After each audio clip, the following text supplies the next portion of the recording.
Até o momento, vimos as estruturas básicas de programação. Estruturas sequenciais, condicionais e de repetição, bem como variáveis homogêneas, na forma de vetores, strings e matrizes.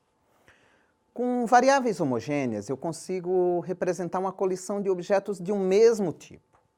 Por exemplo, eu posso criar um arranjo com 100 números inteiros, acessando cada número por uma posição. Nesse caso, eu posso considerar um arranjo como uma variável com campos todos de um mesmo tipo. Mas e o que fazer se eu precisar representar informações de diferentes tipos e formatos sobre um mesmo objeto?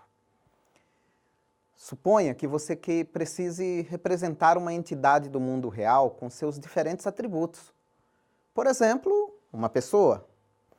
Pessoas possuem informações de diferentes tipos, como nome, CPF, cor dos olhos, altura, idade, entre outras.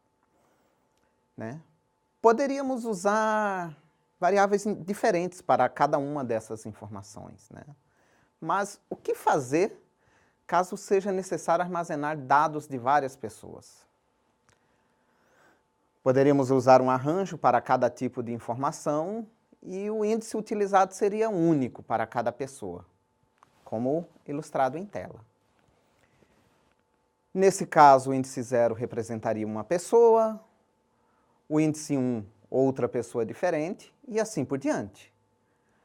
O problema dessa abordagem é que é muito fácil cometer erros. Um simples descuido com os índices, como ilustrado na tela, e armazenaremos informações de uma pessoa em outra. Para resolvermos esse tipo de problema, precisamos de um novo tipo de estrutura, capaz de armazenar as várias informações de uma pessoa em uma única posição do arranjo. Precisamos de variáveis heterogêneas. Variáveis heterogêneas podem ser representadas de diferentes formas no computador. A principal é utilizando registros, record em inglês. E os registros também são chamados de estruturas, struct em inglês. Também é possível representar variáveis heterogêneas por meio de vetores associativos, o que é padrão em Python, por exemplo. Em linguagens orientadas a objetos, existe também o conceito de classe, que a grosso modo, pode ser entendido como um registro mais poderoso. Registros são estruturas compostas heterogêneas, capazes de armazenar dados de tipos diferentes, agrupados em um mesmo elemento de dados. Em Pascal são fornecidos por meio do record e em C e C++ pelo struct. Na tela, temos justamente a sintaxe para a declaração de um registro em C e C++, em que você define diferentes campos para uma mesma estrutura. Cada campo pode ser de um tipo diferente, inclusive. Percebam que o ponto e vírgula é obrigatório logo após fechar as chaves do registro. Esquecê-lo irá gerar erro de sintaxe. E aí, tomando-se o exemplo anterior de representar informações de uma pessoa, uma possível maneira encontra-se apresentada na tela, em que definimos um novo tipo, chamado pessoa, com campos de diferentes tipos, int, float e string no caso. Nesse caso, definimos exatamente um tipo pessoa, e para usar precisamos declarar uma variável desse tipo, o que é ilustrado na tela. Vejam que para declarar uma variável desse tipo, basta colocar o identificador da estrutura, seguido do identificador da variável.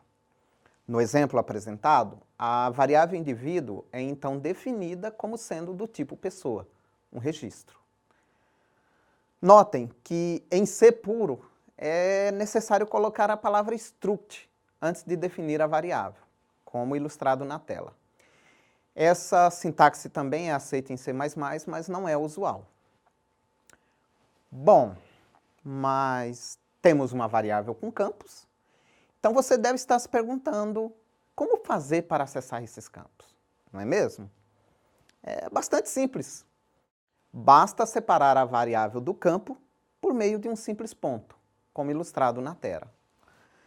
Para ficar mais claro, vamos fazer um programa que armazene informações de uma dada pessoa. Iremos armazenar nome, idade, CPF, altura e cor dos olhos. Vejam um exemplo de código para isso em tela. Recomendamos que você tente fazer também para praticar. Nessa primeira parte do código, percebam que declaramos o registro fora de qualquer subprograma. Com isso, o novo tipo fica visível para qualquer função ou procedimento seguinte. Na sequência, declaramos uma variável do tipo pessoa e pegamos no teclado os dados referentes a cada campo dessa variável. Por fim, na sequência, imprimimos os dados de cada campo, já que, como com vetores não adiantaria tentar imprimir a variável indivíduo, nós temos que imprimir cada campo, um por um. Não se deve esquecer também de incluir o nome da variável antes do campo, caso contrário, poderemos ter diferentes tipos de erro. Bom, é isso. Implementem esse código, façam alterações e testes, tentem criar programas com vários tipos de registros, lendo e imprimindo os dados.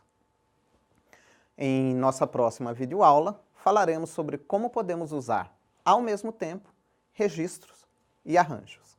Aguardo vocês.